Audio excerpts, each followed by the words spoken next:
17 comes out, they've already said they're pulling from the RTR Dragon's Maze Gate Crash block era.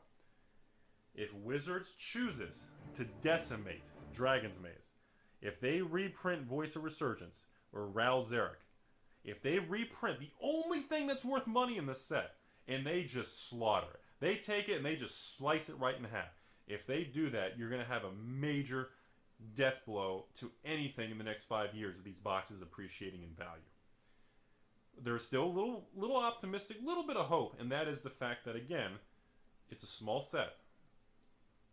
And pretty much none of the cards in this set, and again, it's probably because they all suck, according to all of you, none of them have really been reprinted. None of them have gotten reprints in anything.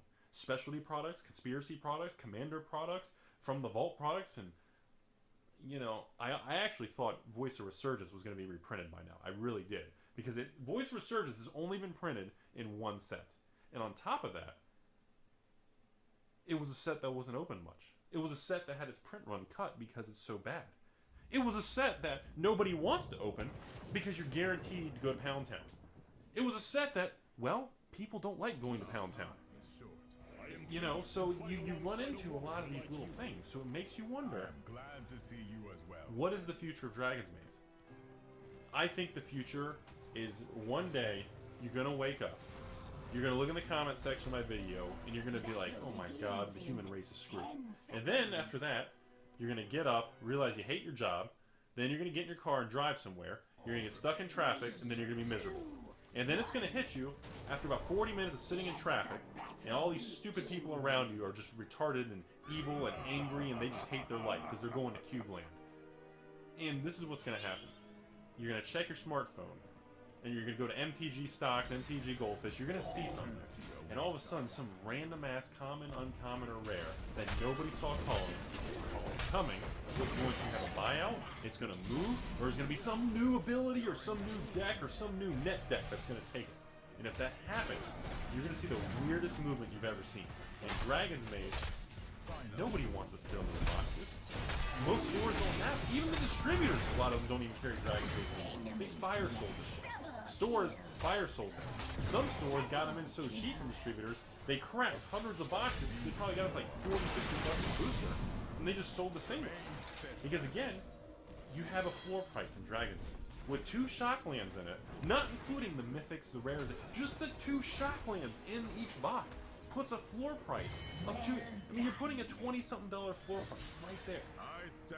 And then on top of that, side note, this was one of the only sets that when I opened it, we actually ran out of a ton of the common swap.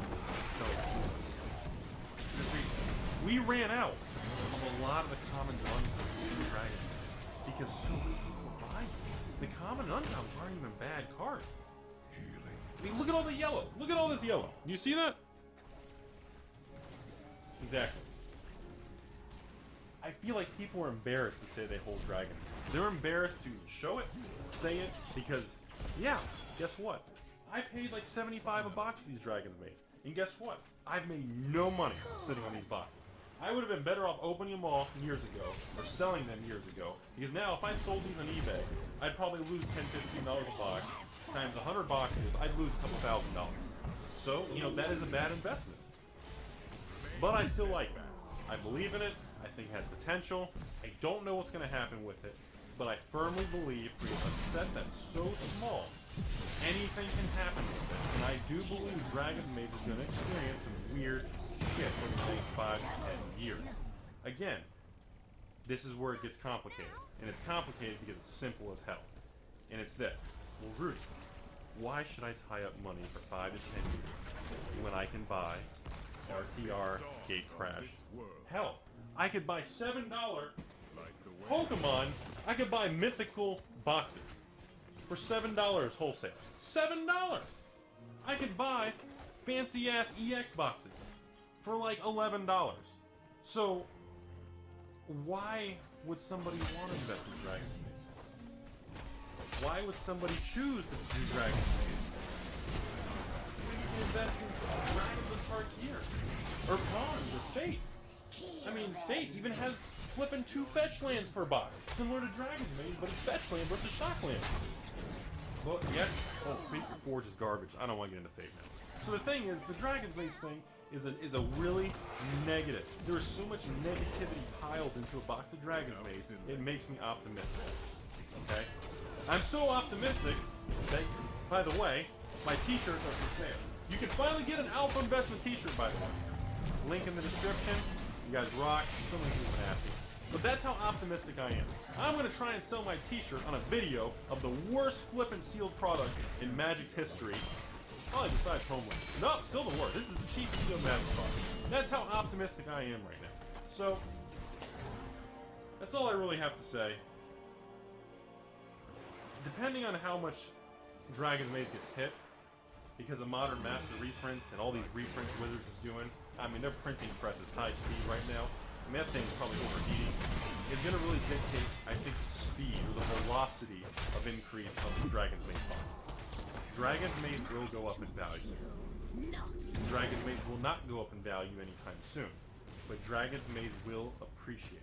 There will be a day, sometime when I'm alive in the next 30 years, that someone's going to watch this video in the year 2027, and they're going to be like, damn, look at that creepy Rudy right there.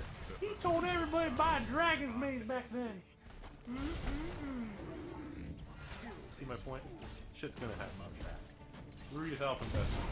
T-9 days for the Commander release. You guys are awesome. Check out the Patreon if you haven't seen it already. T-shirts are on sale. And again, Dragon's Maze is the penny stock of sealed MTG products. It is the highest gambler's premium. It is the red or black bet for the roulette table.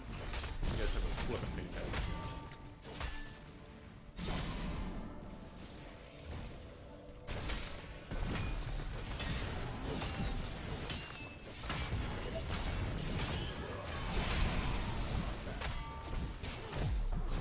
Hey everybody, welcome back to Security with Alpha Investments. Today we're going to be doing a little discussion on what I call the 3 tiers of corruption in Magic the Gathering. Halloween, creepy shit. Creepy Rudy's missing, we don't know where the fuck he is. Everybody's got different personas. Let's talk about this. Okay, so first thing, I want to talk about some things that go on in the Magic community. And I think it's something, this is my personal experiences and my own personal opinions about what I think of everything. I kind of break it down into 3 things. I look at it as like, there's 3 tiers to me. Coming at you live once again through the power of the internet, and I just got back from seeing Doctor Strange, and I wanted to do a movie review. I have not done one of these in a while, but because it's been the first movie for a while that I felt it was worthy. If you've not seen one of my reviews before, I hope that you do. I hope you go back and look at some of the older ones and see how my opinions compare to your opinions. But that said, if you have not seen one of my movie reviews, I will do the first portion of this movie review entirely spoiler-free. Then I will move good old Benedict Cumberbatch to this side of the screen, as a warning that in case you jump around this video, you will not get spoiled unless you go to the part of the video that has him on that side of the screen. So when it's spoiler-free, he'll be over here. When it's spoilerish, it'll be over here, and I'll do the spoiler-free part first. And let me go ahead and say that I had 0 expectations about Doctor Strange. Here's what I knew about Doctor Strange going into the Marvel Universe. I knew that he was a powerful magician. I knew that he kind of looked like Benedict Cumberbatch does right here. I knew that he had the power of like being able to manipulate all kinds of dimensions and times and weird stuff. I knew that the comics he was in were very, very weird and very, very trippy. And that's pretty much it. So as for supporting characters and secondary characters and even really the character himself, it was all completely brand new to me. So if you're a comic buff, if you know him from the comics, please understand our opinion and your opinion may not coincide. But I did watch a couple of trailers going into the movie, enough to know that I was interested in watching it. And I have to say the movie is very, very, very true to those trailers. The trippy graphics and the trippy ideals and the story plot line and the acting and everything else is pretty much spot on. And that is to say, the movie itself is pretty much spot on. The cinematography is fantastic. Very, very similar and reminiscent of Inception. If you like the cinematography in that movie, you're definitely going to like it here. It's unique in that aspect. Not a lot of people film that kind of way. And then it even takes that in some places to a completely different place in a completely different level in a much more psychedelic, trippy, LSD kind of thing. The acting is incredible. Benedict Cumberbatch is really, really good in this. There's periods of time where I'm so used to him being Sherlock, it's difficult for me to accept his accent in this movie, the American accent he uses. But besides that, he does just an amazing job. He's absolutely incredible. He's a little strange. It's a fairly strange choice of character to bring to the film. And then I have to say that when they said that they were going to introduce Doctor Strange to the Marvel Cinematic Universe, I thought to myself, that's a character I'd never expected to see on the big screen, or even really like Netflix, because he's kind of the Deus Ex Machina of the Marvel Universe, right? Like, he's way too powerful. Either he's way too powerful or absent, right? He's almost Superman-ish in his way of being too powerful. They handle it in a very respectable, very interesting, very cool kind of way. And I'm very surprised by that. And we'll get into that in the spoiler section of it. Just like most Marvel movies, they use levity in the right places in the right time to enhance and not distract from the other good stuff that's happening on in the movie. The fighting is great, the cinematography is great, the acting is great, the jokes are great, the dialogue is great. It is not cheesy, it is not frustrating, it is not irritating. I was really, really blown away.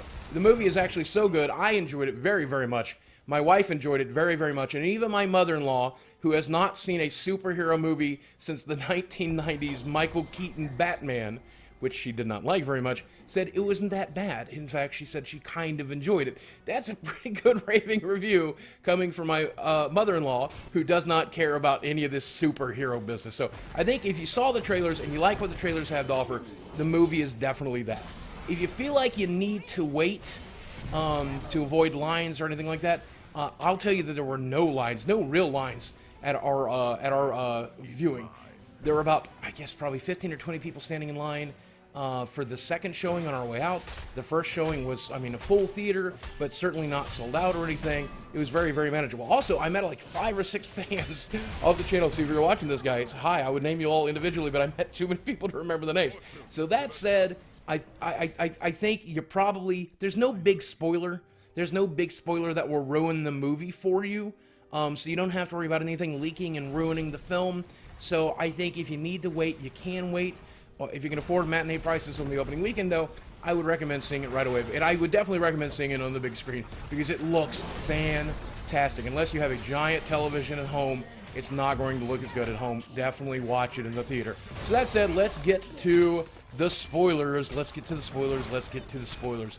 Let's get to the spoilers. First spoiler I want to say is I think it's amazing how he discovers his relics, the Eye of Agamemnon, and the Cloak of Levitation. It's such a brilliant way to do it. I thought it was so fantastic. As an origin story goes, this is, like, beautiful. There were parts where I felt it was very, very rushed, especially in the beginning when they were talking about Doctor Strange, the Doctor, and not the Supreme Magician, or whatever his title is. I felt like they really rushed through that section, and I felt like there could have been a little bit more of it, but then again, that's not what the movie's about, and at about an hour and 55 minutes runtime, that's probably good. That's probably extended edition stuff. That's probably not for the full version of the movie. I love the fact that they kept, what I understand is the premise from the comic books, that he ends up shattering his hands. He has to go into the world to find healing options that are not available through Western medicine, and that he ends up completely unknowing everything he knows. I mean, it's good. It's good. As I said earlier in the non-spoiler section, the biggest concern for me when it comes to a character like this is creating a Superman character that can be non-interesting. But they do a very good job, I think they do a very good job of saying that every time you break the natural rules, the natural laws, that the bill becomes due and you have to pay that bill, and that's the reason you can't do that kind of stuff. And so, yes, he can ultimately be an absurdly powerful character that can alter time itself and things that have happened. Tony Stark dies, Tony Stark doesn't die because Doctor Strange was around. Obviously, he can just warp the world entirely, but also at the same time, at what price? I love, of course, as always, I love the idea of mortality and immortality, and that's a big, big theme in this movie, and I think it's really, really well handled. I think it's really, really interesting. I think the fact that they push the premise that death is what gives life